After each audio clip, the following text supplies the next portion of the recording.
ಸಾಮಾನು ಹೇಳಿದ್ರು.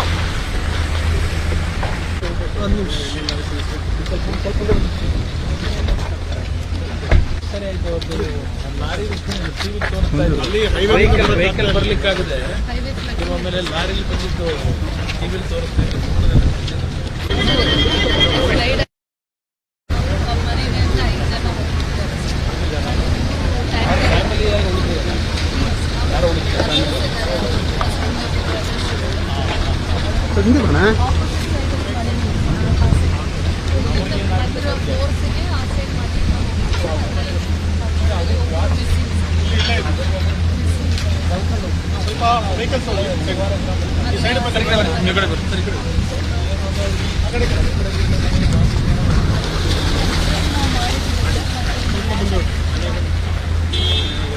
ಸ್ವಲ್ಪ ಮುಂದೆ ಫ್ಯಾಮಿಲಿ ಮೆಂಬರ್ಸ್ ಬಂದಿದ್ದಾರೆ.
ಉತ್ತರ ಕನ್ನಡ ಜಿಲ್ಲೆಯ ಅಂಕೋಲದ ಶಿವಮೊಗ್ಗ ಇವತ್ತು ಕೇಂದ್ರ ಸಚಿವರಾದಂತಹ ಎಚ್.ಡಿ. ಕುಮಾರಸ್ವಾಮಿ ಅವರು ಆಗಮಿಸಿದ್ದಾರೆ. ನೋಡ್ತಾ ಇರಬಹುದು, ಇವತ್ತು ಜುಲೈ 16ರಂದು ಸಂಭವಿಸಿದಂತಹ ಗುಡ್ಡ ಕುಸಿತದ ಪ್ರದೇಶಕ್ಕೆ ಕೇಂದ್ರ ಸಚಿವರಾದಂತಹ ಕುಮಾರಸ್ವಾಮಿ ಅವರು ಕೂಡ ಆಗಮಿಸಿ ಅಧಿಕಾರಿಗಳಿಂದ ಮಾಹಿತಿ ಪಡ್ಕೊಂಡಿದ್ದಾರೆ. ಈಗಾಗಲೇ ಗುಡ್ಡ ಕುಸಿತದ ಪ್ರದೇಶವನ್ನು ವೀಕ್ಷಿಸಿದ್ದಾರೆ. ಸಂಬಂಧಪಟ್ಟ ಅಧಿಕಾರಿಗಳಿಂದ ಮಾಹಿತಿಯನ್ನು ಕೂಡ ಪಡ್ಕೊಳ್ತಾ ಇರುವಂತದ್ದು. ಜುಲೈ 16ರ ಬೆಳಿಗ್ಗೆ ಈ ಒಂದು ಗುಡ್ಡ ಕುಸಿತದಿಂದಾಗಿ ಸಾಕಷ್ಟು ಪ್ರಮಾಣದ ಹಾನಿಯಾಗಿತ್ತು. ಅದೇ ರೀತಿ ಕೂಡ ಪ್ರಾಣವನ್ನು ಕೂಡ ಕಳೆದುಕೊಂಡಿದ್ದಾರೆ. ಈ ಹಿನ್ನೆಲೆಯಲ್ಲಿ ಸಚಿವರಾದಂತಹ ಎಚ್.ಡಿ. ಕುಮಾರಸ್ವಾಮಿ ಇವತ್ತು ಪ್ರದೇಶಕ್ಕೆ ಬಂದು ಇಲ್ಲಿನ ವಾಸ್ತವ ಸ್ಥಿತಿಯನ್ನ ತಿಳಿದುಕೊಳ್ಳುವಂತ ಅದಕ್ಕಿಂತ ಮುಂದೆ ಬರಲಿಕ್ಕೆ ಬಿಡುದಿಲ್ಲ ಸರ್. ಅದರಿಂದ ಏನಾಗ್ತದೆ ಸರ್, ಅವರು ಸ್ಟೆಪ್ ಮಾಡಿ ಹಿಂಗೆ ಹೊಡೆದಿದ್ರೆ ಅದು ಇರ್ತೀವಿ ಸರ್. ಇಲ್ಲೇ ನೀವು ನೆಕ್ಸ್ಟ್ ನೋಡಿದ್ರೆ ನಮ್ಮಲ್ಲಿ ಅದಕ್ಕೆ ಕಾಣಿಕೆ ಕಲ್ಲು ಅಂತೇಳಿ ನಾವು ಆ ಕಲ್ಲು ಇಟ್ಕೊಂಡು ಎಲ್ಲ ಹಿಂದೆ 40 ವರ್ಷದ ಹಿಂದೆ ಪ್ರೊಡಕ್ಷನ್ ಮಾಡಿದ್ರು ಸರ್. ಇವರೇನು ಮಾಡಿದ್ದಾರೆ ILD ಅವರು ಅಂತ ಹೇಳಿದ್ರೆ ಹೋಲೋ ಮಾಡಿ ರಾಡ್ ಹಾಕಿ ಸಿಮೆಂಟು ಹಾಕಿದ್ದಾರೆ. ಇದು ಒಂದು ಫಾರೆಸ್ಟ್ ಇಲಾಖೆಯವ್ರಿಗೆ ಸ್ವಲ್ಪ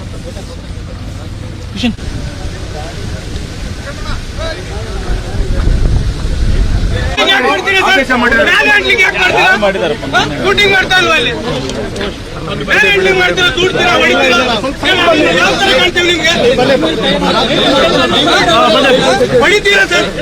ಯಾರು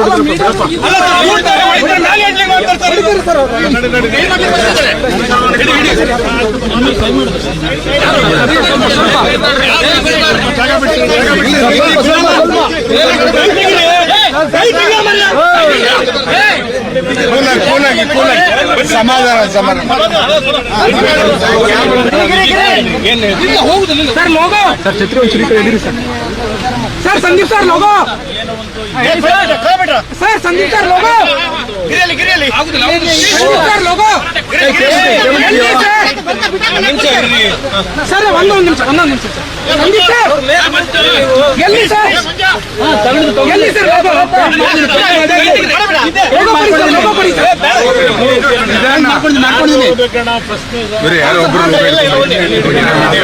ಜಾಸ್ತಿ ಸರ್ ಹೇಳಿ ಆಡಿಯೋ ಸರ್ ಆಡಿಯೋ ಸರ್ ರಾಷ್ಟ್ರೀಯ ಹೆದ್ದಾರಿ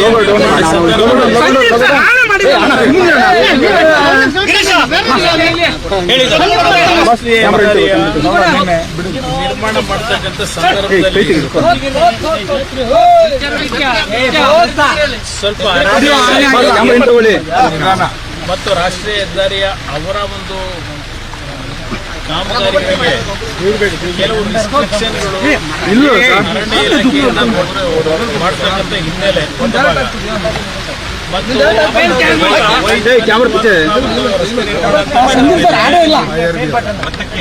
ಅವೈಜ್ಞಾನಿಕ ನಿರ್ಮಾಣದಲ್ಲೂ ಇತ್ತೀಚೆಗೆ ಬೇರೆ ಎಂತೆಂಥ ದೇಶದಲ್ಲೂ ನಮ್ಮ ದೇಶದಲ್ಲೂ ಹಲವಾರು ಭಾಗದಲ್ಲಿ ಉತ್ತಮ ಅಂತ ಕೆಲಸಗಳು ನಡೀತಾ ಇದೆ. ಆದರೆ ಇಲ್ಲಿ ಸ್ವಲ್ಪ ಕೆಲಸದ ಬಗ್ಗೆ ಒಂದು ನಮ್ಮ ಅರಣ್ಯ ಇಲಾಖೆಯ ಕೆಲವು ತೀರ್ಮಾನಗಳನ್ನು ಕೊಡಬೇಕಾದ್ರೂ ಸ್ವಲ್ಪ ಸಮಸ್ಯೆಗಳು ನಾವು ಕಾಣ್ತೇವೆ. ಆದರೆ ಈಗ ನಾವು ಅದರ ಬಗ್ಗೆ ಟೀಕೆ ಮಾಡೋದ್ರಿಂದ ಉಪಯೋಗ ಇದೆ. ನಾವು ಇರ್ತಕ್ಕಂಥ ಒಂದು ಅನಾಹುತ ಇವತ್ತು ಇಲ್ಲಿ ಅದರಲ್ಲೂ 5 ಕುಟುಂಬದಲ್ಲಿ 5 ಜನ ಅದು ಒಂದು ಪ್ರತಿನಿತ್ಯ ಶ್ರಮಜೀವಿಗಳಾಗಿ ಆ ಒಂದು ಟೀ ಶಾಪ್ನಲ್ಲಿ ಇಟ್ಕೊಂಡು ಜೀವನ ಮಾಡ್ತಾ ಇದ್ದಂಥ ಕುಟುಂಬದ 5 ಸದಸ್ಯರು ಮರಣ ಹೊಂದಿರತಕ್ಕಂಥದ್ದು ಅತ್ಯಂತ ದಾರುಣವಾದಂಥ ಒಂದು ಘಟನೆ ಇದೆ. ಅದರ ಜೊತೆಗೆ 2-3 ದೊಡ್ಡ ಟ್ಯಾಂಕರ್ಗಳು ಆ ಒಂದು ಮಣ್ಣಿನ ಕುಸಿತ ಏನಿದೆ ಅದರಿಂದ ಆ ಒಂದು ಸ್ಪೀಡನ್ನು ನಾವು ಊಹೆ ಮಾಡಲಿಕ್ಕೂ ಆಗೋದಿಲ್ಲ. ಆ ಟ್ಯಾಂಕರ್ಗಳನ್ನು ಎಳ್ಕೊಂಡು ಹೋಗಿ ನೀರಲ್ಲಿ ಬಿದ್ದಿರತಕ್ಕಂಥದ್ದು ಅದು ನಮ್ಮ ಭಾಗದಲ್ಲಿ ಈ ರೀತಿಯ ಒಂದು ಘಟನೆಗಳು ಇತ್ತೀಚೆಗೆ ನಡೀತಾ ಇರತಕ್ಕಂಥ ಕಾಣ್ತಾ ಇದ್ದೇವೆ. ಯಾಕಂದರೆ 2018ರಲ್ಲಿ ನಾನು ಮುಖ್ಯಮಂತ್ರಿ ಇದ್ದ ಸಂದರ್ಭದಲ್ಲಿ ಕೊಡಗು ಭಾಗದಲ್ಲಿ ಹಲವಾರು ಭಾಗದಲ್ಲಿ ಭೂಕುಸಿತ ಆದಂತೆ ಕಂಡಿದ್ದೇವೆ. ಆ ಸಂದರ್ಭದಲ್ಲಿ ವಾಸ್ತವವಾಗಿ ಆ ಸಂದರ್ಭ ನಾನೆಲ್ಲ ನೋಡಿದ್ದೇನೆ. ಈಗ ಮಳೆ ಜೋರ ಬರ್ತಾ ಇದೆ. ಸ್ಲೈಡ್ ಅಧಿಕಾರಿಗಳ ಪೊಲೀಸ್ ಅಧಿಕಾರಿಗಳ ಮೇಲೆ ನೀವು ಕೂಗಾಡೋದಾಗುತ್ತಾ? ಇಲ್ಲ, ಅವರ ಮುಂಜಾಗ್ರತೆ ಕ್ರಮ ಅವರಿಗೆ ಜವಾಬ್ದಾರಿ ಇದೆ. ಈಗ ಸ್ಲೈಡ್ ಆಗೋ ಚಾನ್ಸ್ ಇದೆ ಅನ್ನೋದು ಮಳೆ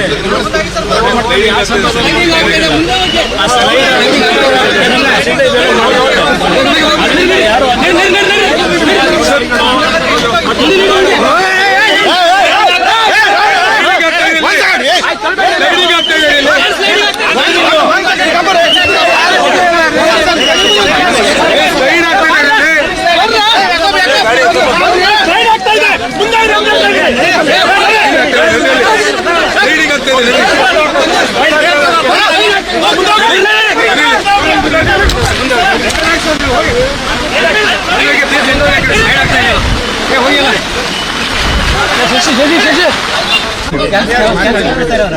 ಜಗನ್ನಾಥ್ ಇಲ್ಲ ಸಿಗಲ್ಲ ಸರ್. ಏನೋ ಒಂದು ರಿಪೋರ್ಟ್ ಏನೂ ಇಲ್ಲ ಸರ್. ಅಧಿಕಾರಿಗಳು ಒಂದು ಮನೆ ಭೇಟಿ ಇಲ್ಲ ಸರ್.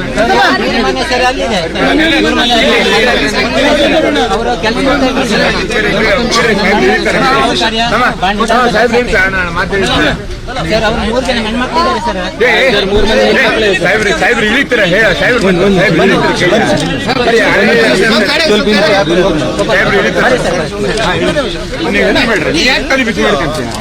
ನಾವು ಇಳಿಬೇಡ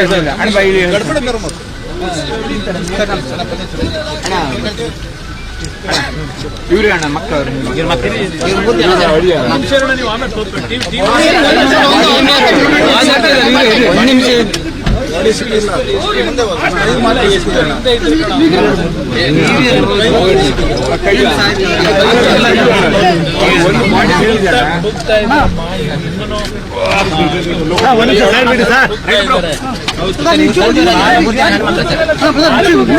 ಒಂದು ನಿಮಿಷ ಮಾತಾಡ್ತಿಲ್ವ ಅಲ್ಲಿ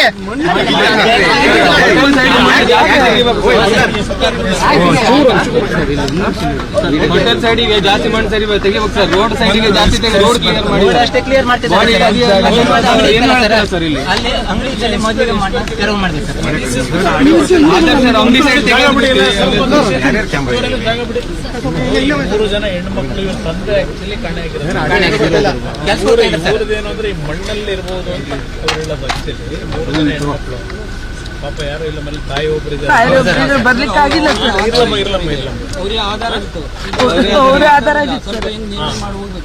ಈಗ ಇವ್ರ ಫ್ಯಾಮಿಲಿಗೆ ಇನ್ನೂ ದುಡ್ಡೇನು ಕೊಟ್ಟಿಲ್ಲ. ಇಲ್ಲ ಸರ್ ಅಧಿಕಾರಿಗಳು ಯಾರು ಸರಿ ಮನೆಗೂ ಬಾಡಿನೂ ಸಿಗಿಲ್ಲ ಇಮಿಡಿಯೇಟ್ ಆಗಿ ನೋಡಿ ಸರ್. ಆದಷ್ಟು ಹೋಟೆಲ್ ಸೈಡ್ ತೆಗಿಬೇಕು ಸರ್.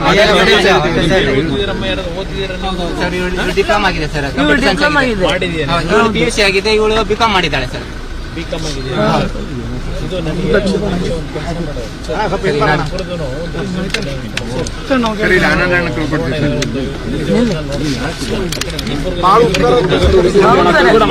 ಒಂದು ಕೆಲಸ ಕೆಲಸ ಕೊಡಿಸ್ತೀನಿ. ಆಮೇಲೆ ನಿಮಗೆ ಅದು ಬಾಡಿ ಸಿಗದೆ ದುಡ್ಡು ಕೊಡಕ್ ಬರಲ್ಲ, ಅದೊಂದು ಸ್ವಲ್ಪ ಸಮಸ್ಯೆ ಇದೆ.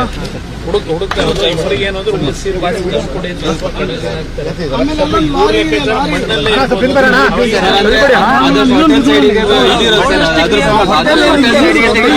ಹೋಟೆಲ್ ಇತ್ತಲ್ಲ ಸರ್, ಅಲ್ಲಿ ತೆಗಿಲಿಲ್ಲ ಮಣ್ಣು ತೆಗಿಲಿಲ್ಲ.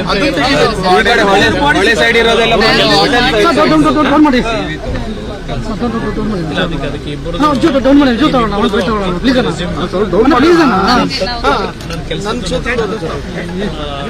ಕೆಲಸ ಕೊಡಿಸ್ತೀನಿ ಇಬ್ಬರಿಗೂ ತಲೆ ಕೆಡಿಸ್ಕೊಟ್ಟೆ. ಆಮೇಲೆ ಪರಿಹಾರನೂ ಕೊಡ್ತಾರೆ. ಏನ್ ಮಾಡ್ತೀವಿ ಈಗ ಹುಡುಗಿ ಟ್ರೈ ಮಾಡ್ತಾರೆ, ಬಾಡಿನ ಟ್ರೈ ಮಾಡ್ತಿದ್ದಾರೆ. ಒಂದ್ ದಿವಸ 2 ದಿವಸ ಆಗ್ಬೋದು ಸರ್. ಹೋಟೆಲ್ ಸೈಡಿಗೆ ತೆಗಿಬೇಕು ಸರ್. ಹೋಟೆಲ್ ಇದರಲ್ಲಿ ಮಾಡಲಿಲ್ಲ ಸರ್. ಹೋಟೆಲ್ ಆದಷ್ಟು ಬೇಗ ಕಾರ್ಯಾಚರಣೆ ಮಾಡಿಸ್ತಾನೆ ಆಯ್ತು ಸರ್. ಅಂದ್ರೆ ಸರ್ ಈಗ ಸರ್ 5 ದಿವಸ ಆಯ್ತು ಹೊಟ್ಟೆಗೆ ಒಂದು ಏನು ಸರಿಯಾಗಿಲ್ಲ. ಬೆಳಿಗ್ಗೆ ಸಂಜೆವರೆಗೆ ಸಿಗ್ತದೆ ಹೇಳ್ಕೊಂಡು ಇದು ಮಾಡ್ತಿರೋದು ಸರ್. ಅದಕ್ಕಾಗಿ ಆದಷ್ಟು ಈ ಕಡೆನೆ ತೆಗಿಸಿ. ಊರಿಗೆ ಮನೆ ಹೋಗೋ ದಾರಿನೂ ಸರಿ ಇಲ್ಲ ಸರ್. ಆ ತರ ವ್ಯವಸ್ಥೆ ಮಾಡ್ಕೊಡ್ತಾರೆ.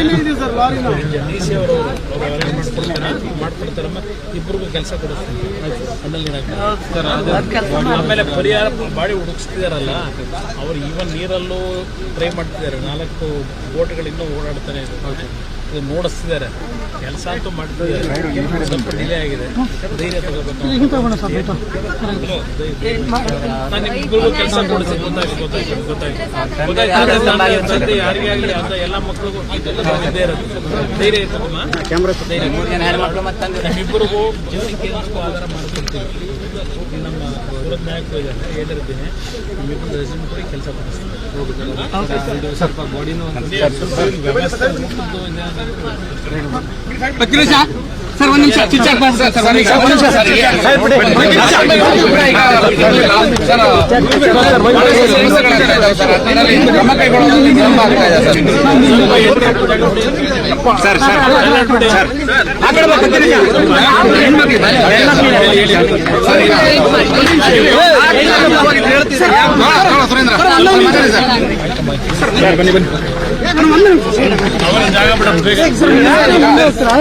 ಸಾಕಷ್ಟು ವಿಳಂಬ ಮಾಡ್ತಾ ಇರೋದು. ಆಮೇಲೆ ಸರಿಯಾದ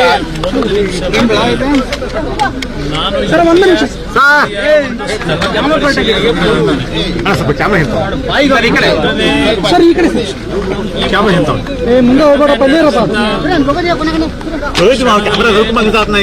ಸರ್. ಸ್ವಲ್ಪ ಈ ಕಡೆ ಜಿಲ್ಲಾಧಿಕಾರಿ ಜಿಲ್ಲಾಡಳಿತ ವತಿಯಿಂದ ಪೊಲೀಸ್ ಇಲಾಖೆ ಅಧಿಕಾರಿಗಳಿರ್ಬೋದು, ನಿರಂತರವಾದ ಅಧಿಕಾರಿಗಳ ಬಗ್ಗೆ ದೋಷ ಕೊಡ್ಲಿಕ್ಕೆ ಆಗಲ್ಲ. ಇದು ನಾವು ಯಾರು ಊಹೆ ಮಾಡ್ಲಿಕ್ಕೆ ಆಗದೆ ಇರ್ತಕ್ಕಂಥ ರೀತಿಯ ಒಂದು ಅನಾಹುತ.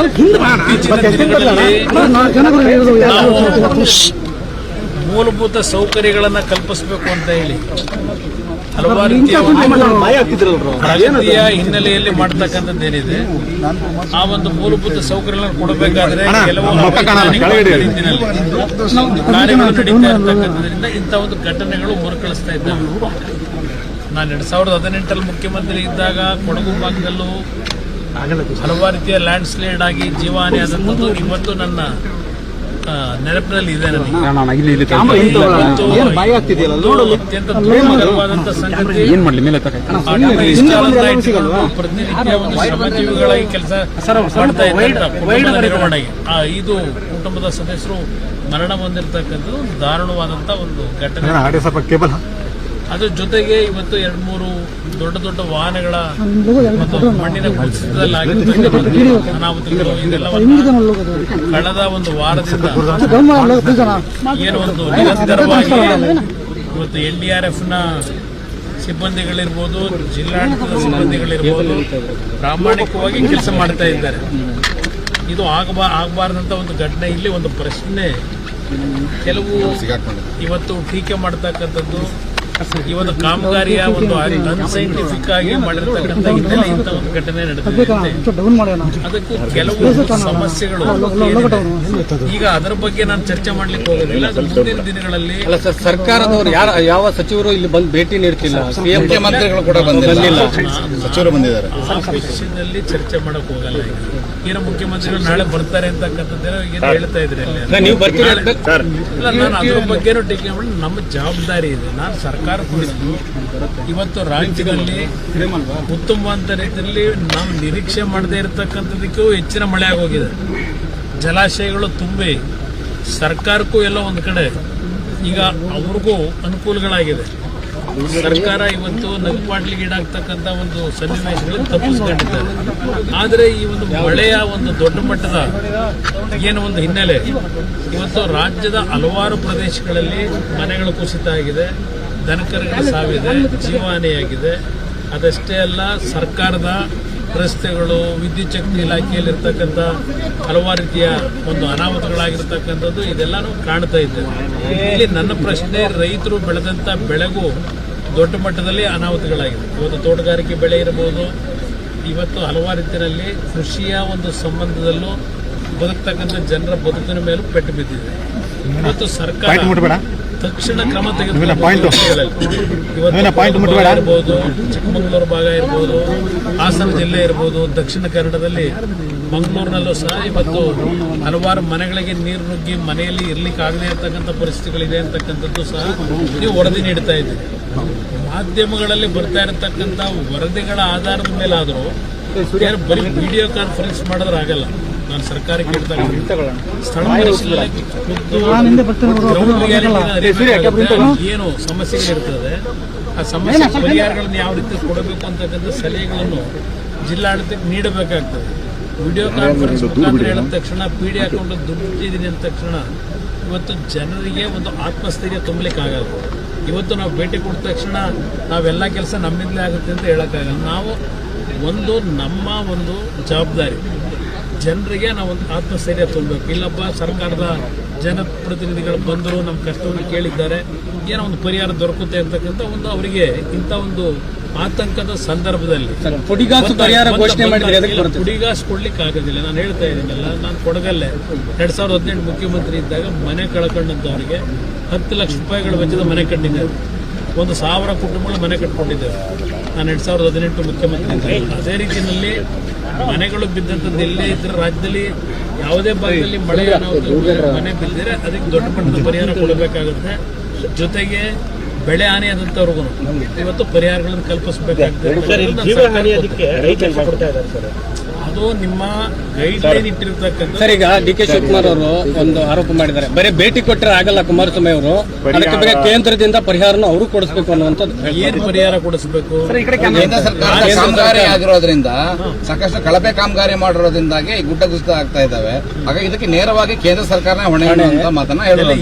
ಕೇಂದ್ರದ ಸಮಸ್ಯೆನೋ ರಾಜ್ಯದ ಸಮಸ್ಯೆನೋ ಅದೆಲ್ಲ ಆಮೇಲೆ ಕೂತ್ ಚರ್ಚೆ ಮಾಡಿ. ಅಲ್ಲ ಸರ್, ಕೇಂದ್ರದಿಂದ ಏನ್ ಪರಿಹಾರಕ್ಕೆ ಒತ್ತಾಯ ಮಾಡಿ ಇಲ್ಲ ಆಗಿರತಕ್ಕಂತ ಅನಾಹುತದ ಬಗ್ಗೆ ಪ್ರಧಾನಮಂತ್ರಿಗಳಿಗೂ ನಾನು ಮನವಿ ಕೊಡೋದು, ಈ ತರ ಆಗಿದೆ ಅಂತಕ್ಕಂಥ ಹೇಳ್ತೇನೆ. ಹೇಳಿ ಅಲ್ಲಿಂದ ಏನ್ ಈಗ NDRF ಇಂದ ಸಿಬ್ಬಂದಿಗಳು ಬಂದಿರೋದು ಕೇಂದ್ರ ಸರ್ಕಾರದ ರೆಪ್ರೆಸೆಂಟೇಟಿವ್ಗಳೇ ಅವ್ರು ಕೆಲಸ ಮಾಡ್ತಾ ಇರೋದು. ಈಗ ಇಲ್ಲಿ ಇರ್ತಕ್ಕಂಥದ್ದು ರಾಜ್ಯ ಸರ್ಕಾರ. ಇವತ್ತು ನೀವೇನ್ ಮಾಡ್ತೀರಿ? ಈಗ ನಾನು ಮುಖ್ಯಮಂತ್ರಿ ಇದ್ನಪ್ಪ 2018, ಜೀವಹಾನಿ ಆಯಿತು, ಮನೆಗಳು ಬಿದ್ದಿತ್ತು, ನಾನು ಕೇಂದ್ರ ಸರ್ಕಾರ ಕಾಯ್ತಾ ಇದ್ನ. ನಾನೇ ಅವತ್ತೆಲ್ಲ ಪರಿಹಾರಗಳು ಕೊಟ್ಟಿಲ್ವಾ ಮುಖ್ಯಮಂತ್ರಿಯಾಗಿ? ನಾವು ಅವರು ಇಬ್ಬರು ಸೇರಿ ಸರ್ಕಾರ ಮಾಡಿದ್ದೇವೆ. ಮಾಡ್ತಾ ಇದೆ ಅಂತ ಅವ್ರ ಆರೋಪ. ಅವ್ರಿಗೆ ಅದ್ರ ಬಿಟ್ಟರೆ ಬೇರೆ ಇನ್ನೇನು ಚರ್ಚೆ ಮಾಡಲಿಕ್ಕೆ ಅವ್ರ ಹತ್ರ ಮಾಹಿತಿ ಇಲ್ಲ. ಬರೀ ಪ್ರತಿಯೊಂದಕ್ಕೂ ಕೇಂದ್ರ ಸರ್ಕಾರದ ಮೇಲೆ ಗೂಬೆ ಕೊಡಿಸೋದ್ರಿಂದ, ಟೀಕೆ ಮಾಡೋದ್ರಿಂದ ಇವ್ರಿಗೆ ಏನು ದೊರಕುತ್ತೆ? ಇವ್ರ ಜವಾಬ್ದಾರಿ ಏನು? ರಾಜ್ಯ ಸರ್ಕಾರ ಜವಾಬ್ದಾರಿ ಏನು? ತಕ್ಷಣ ಕ್ರಮ ತೆಗೆದುಕೋಬೇಕಾದ್ರೆ ಇವ್ರೇನ್ ಮಾಡಬೇಕು? ಇದನ್ನ ನೋಡ್ಬೇಕಲ್ಲ. ಆಮೇಲೆ ಕೇಂದ್ರ ಸರ್ಕಾರದ ಬಂದು ಚರ್ಚೆ ಮಾಡಿ. ಸರ್, ಕೇಂದ್ರ ಸರ್ಕಾರದಿಂದ ನೀವು ಎಷ್ಟಕ್ಕೆ ಒತ್ತಾಯ ಮಾಡ್ತೀರಿ?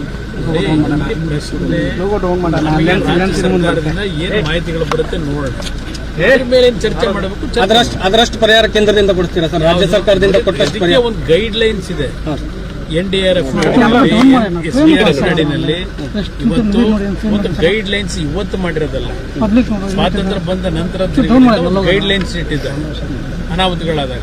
ಆ ಗೈಡ್ ಲೈನ್ಸ್ ಆಧಾರದಿಂದ ಮಾಡ್ತಾರೆ. ಈ ಹೆದ್ದಾರಿ ಅವೈಜ್ಞಾನಿಕ ಕಾಮಗಾರಿಯಿಂದಾನೇ ಇದು ಘಟನೆ ಆಗಿದೆ ಸರ್. ಇದು ಬೇರೆ ಬೇರೆ ಕಡೆ ಆಗುವಂತ ಸಾಧ್ಯತೆ ಇದೆ. ಯಾವ ರೀತಿ ದುರಸ್ತಿ ಮಾಡ್ತಾರೆ? ಅದಕ್ಕೆ ಅವೈಜ್ಞಾನಿಕವಾಗಿ ಆಗಿದೆ ಅಂತಕ್ಕಂಥ ಎಲ್ಲರೂ ಹೇಳ್ತೀವಿ. ಅವೈಜ್ಞಾನಿಕವಾಗಿ ಆಗ್ತಕ್ಕಂಥದ್ದಕ್ಕೆ ನಾನು ಬರೀ ಇಂಜಿನಿಯರ್ಗಳನ್ನ ಹೇಳಲ್ಲ. ಅರಣ್ಯ ಇಲಾಖೆಯಲ್ಲಿ ಹಲವಾರು ಕಾನೂನುಗಳನ್ನು ತಂದು ಅರಣ್ಯ ಇಲಾಖೆಯಲ್ಲಿ ಇಂಥ ಒಂದು ಪಶ್ಚಿಮ ಘಟ್ಟಗಳ ಪ್ರದೇಶಗಳಲ್ಲಿ ಫಾರೆಸ್ಟ್ ಕೆಲಸಗಳಾಗಬೇಕಾದ್ರೆ ಅವ್ರದೇ ಆದಂಥ ಒಂದು ಬಾರ್ಗಳನ್ನು ಹಾಕ್ತಾರೆ. ಇಂತಿಂಥ ನಿಯಮಾವಳಿ ಮೇಲೆ ಕೆಲಸ ಮಾಡಬೇಕು ಅಂತೇಳಿ ಅರಣ್ಯ ಇಲಾಖೆಯವರು ಹಾಕ್ತಾರೆ.